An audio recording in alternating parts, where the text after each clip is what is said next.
Assalamualaikum warahmatullahi wabarakatuh. Mari kita lanjutkan belajar bab fluidastatis. Sekarang kita akan membahas subbab yang G, yaitu kapilaritas. Apa itu kapilaritas? Kapilaritas itu adalah gejala naik atau turunnya suatu zat cair dalam suatu pipa yang sempit.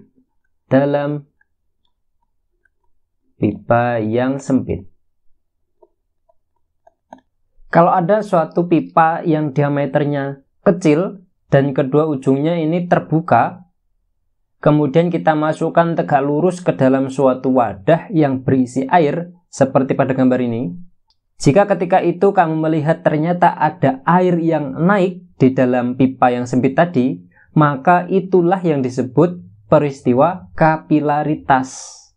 Kalau kamu perhatikan lagi pada permukaan air yang naik tadi, pada pipa kapiler ini ternyata tidak rata ujungnya, permukaan atasnya tidak rata, bentuknya cenderung cekung ke bawah. Nah, inilah yang dinamakan meniskus cekung. Nah, ini namanya meniskus cekung. Kita geser ke atas. Ini apa namanya tadi?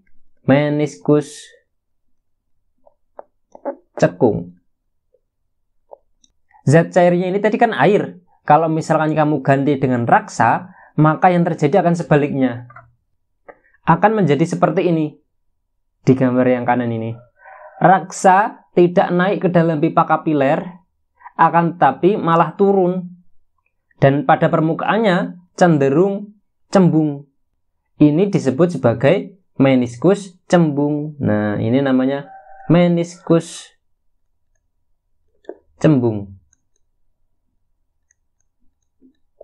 Ini tadi contohnya apa? Air ya. Yang ini contohnya adalah raksa.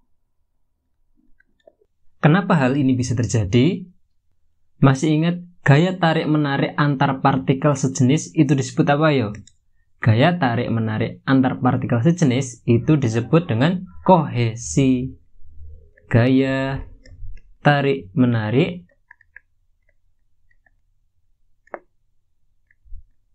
antar partikel sejenis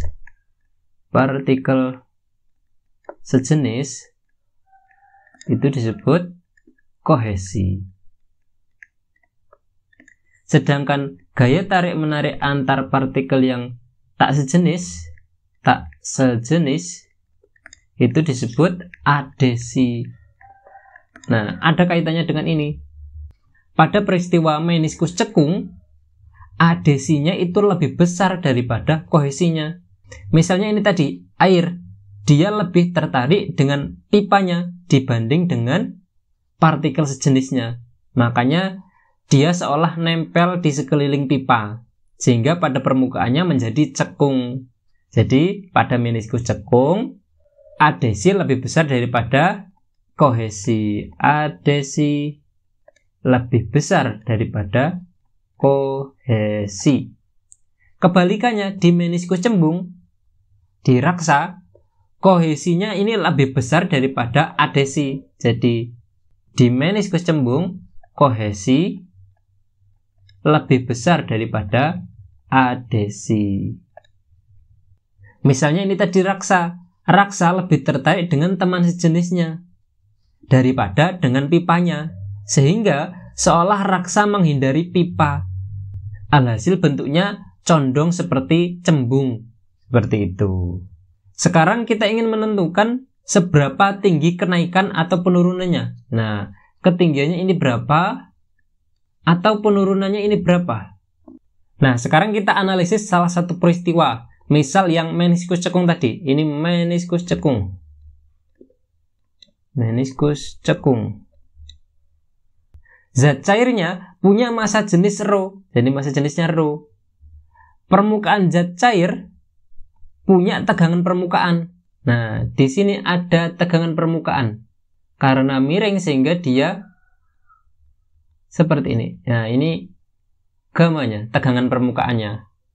Ini kan tadi miring, berarti di sini juga ada tegangan permukaan. Nah, karena miring sehingga dia punya nilai searah sumbu X dan searah sumbu Y. Nah, kalau kita gambarkan, ini adalah gamma searah sumbu X. Kemudian ini adalah gamma searah sumbu Y. Nah, ini juga gitu ya. Gamma searah sumbu X dan ini adalah gamma searah sumbu Y. Nah, ini tadi apa? Ini tadi adalah tegangan permukaan.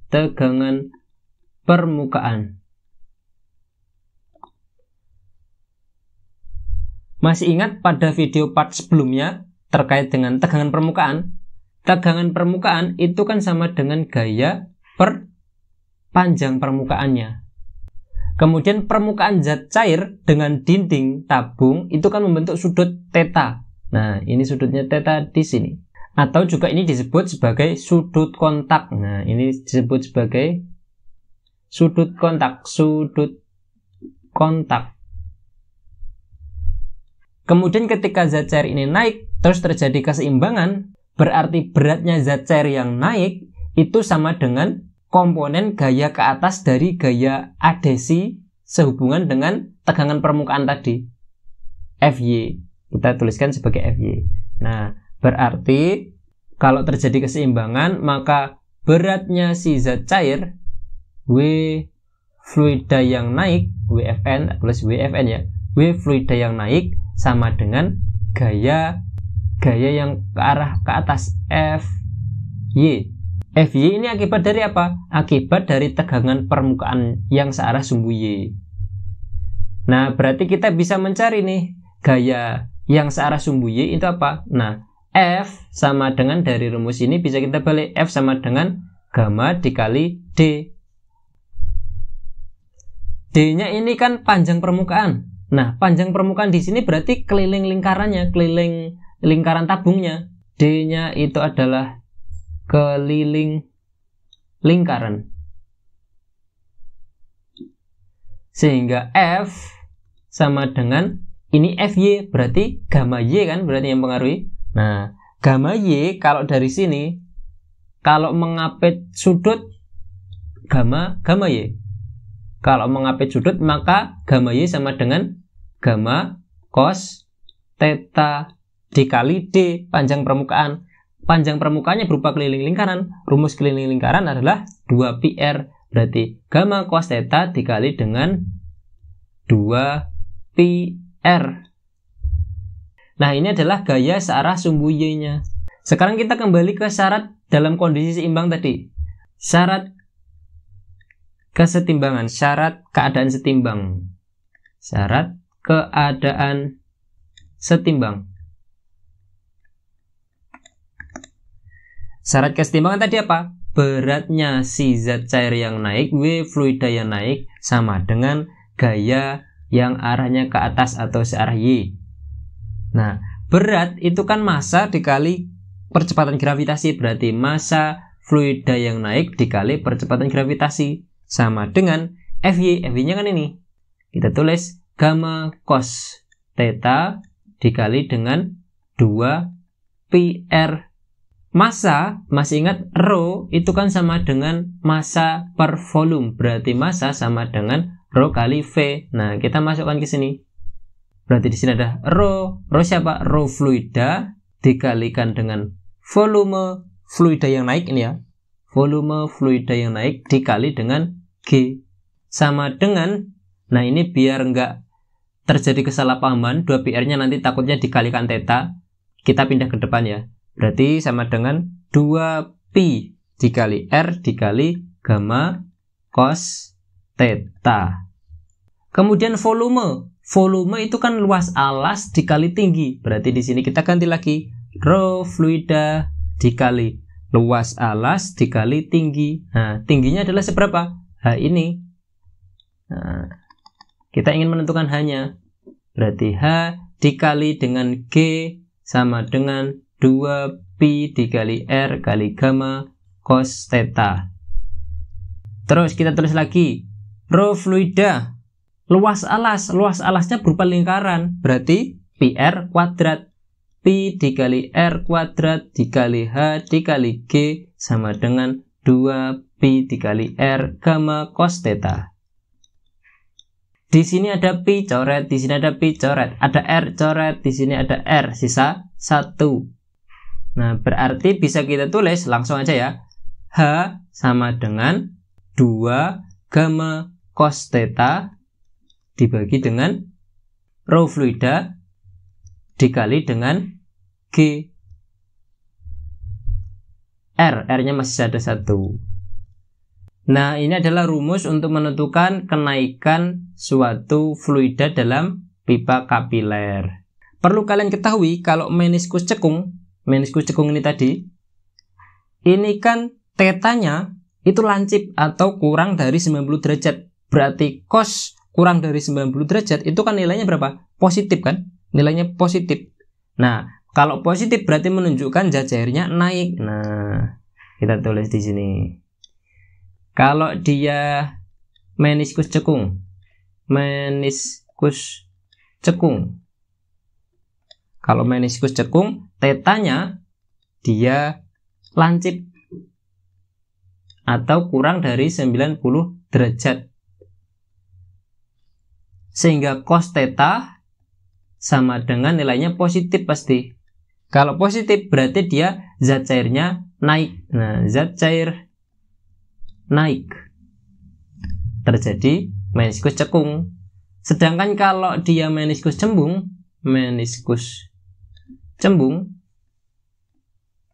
tetanya itu pasti lebih dari 90 derajat atau tumpul lebih dari 90 derajat. Kalau dikoskan, cos theta itu pastikan nilainya minus karena di kuadran 2 minus. Nah, minus kalau menunjukkan minus, ini nanti ketinggiannya minus, berarti apa? Masuk ke dalam. Nah, zat cairnya turun. Jadi dia adalah zat cair turun. Oke, itu rumus ini berlaku untuk baik itu meniskus cekung atau meniskus cembung, di mana theta ini adalah sudut kontak ya. Theta itu adalah sudut kontak. Kemudian gamanya itu adalah tegangan permukaan. Terus rho F adalah rho fluida atau massa jenis fluida ya. Massa jenis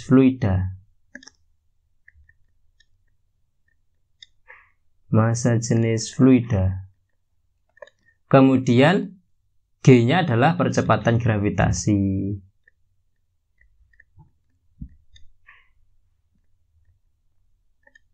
R-nya adalah jari-jari pipa kapiler. Dan H-nya adalah kenaikan atau penurunan ya. Kalau kenaikan nanti hasilnya positif, kalau penurunan hasilnya negatif. Peristiwa kapilaritas ini terjadi pada naiknya air dan unsur hara pada tumbuhan karena adanya gaya adhesi antara air dengan dinding pembuluh silem. Jadi dia naik. Nah, ini juga merupakan salah satu peristiwa dari kapilaritas. Jadi yang di sini sebagai pipa kapilernya atau celah atau pipa sempitnya itu adalah pembuluh silem. Kemudian peristiwa ini juga sering kita manfaatkan atau manusia manfaatkan untuk membuat lampu minyak tanah. Nih, masih pada saat dulu sebelum adanya listrik itu digunakan lampu minyak tanah seperti ini. Jadi di sini minyak tanahnya itu dapat naik karena adanya sumbu. Ya, sumbu ini yang biasanya ini terbuat dari kain atau tali kapas biasanya. Karena adhesinya lebih besar sehingga dia tertarik ke atas. Sampai di sini dia terbakar. Terus sampai minyak tanahnya habis. Atau biasanya ini juga bisa diganti dengan spiritus seperti itu. Ini tadi dua contoh pemanfaatan atau peristiwa dari gejala kapilaritas. Masih banyak peristiwa-peristiwa yang ada di kehidupan kita terkait dengan kapilaritas. Oke, di sini ada contoh soal. Contoh soal. Sebuah pipa kapiler berdiameter 0,6 mm. Nah, kita langsung tulis saja. Diketahui diameter pipa. Diameternya adalah sama dengan 0,6 mm. Dimasukkan secara tegak lurus ke dalam sebuah bejana yang berisi raksa. Rho raksa sama dengan 13.600 kg per meter kubik. Sudut kontak raksa dengan dinding pipa adalah 140 derajat. Nah, theta sama dengan 140 derajat. Bila tegangan permukaan raksa adalah 0,06, berarti gamanya sama dengan 0,06 Newton per meter. Hitung penurunan raksa dalam pipa kapiler. Nah, yang ditanyakan adalah H.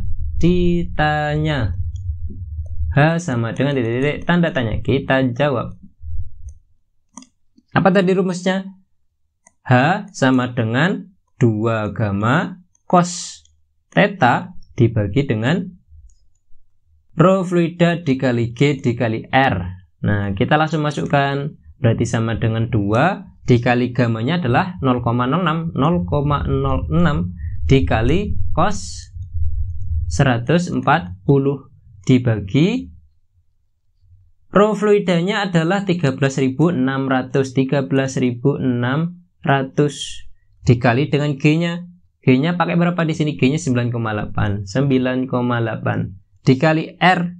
R-nya adalah setengah dari diameternya, berarti setengah dari ini kita rubah dulu sama dengan 0,6 dikali 10 pangkat min 3 meter. Berarti setengah kali 0,6 kali 10 pangkat min 3 sama dengan 2 kali 0,6 ini kan 0,06 ini kan 0,12. Ini 0,12 dikali dengan cos 140.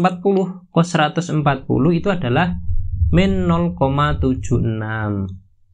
Terus dibagi dengan 13.600 dikali 9,8 kali setengah 0,6. Ini adalah hasilnya 39,98. Nah, sama dengan kalau kita hitung hasilnya itu adalah negatif 0,092 dibagi dengan 39,98 sama dengan hasilnya adalah min 2,3 kali 10 pangkat min 3 meter, atau sama dengan berapa mili? Sama dengan min 2,3 mm.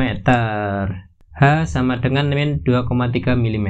Nah, ini berarti negatif, artinya terjadi penurunan. Nah, penurunannya berapa? 2,3 mm.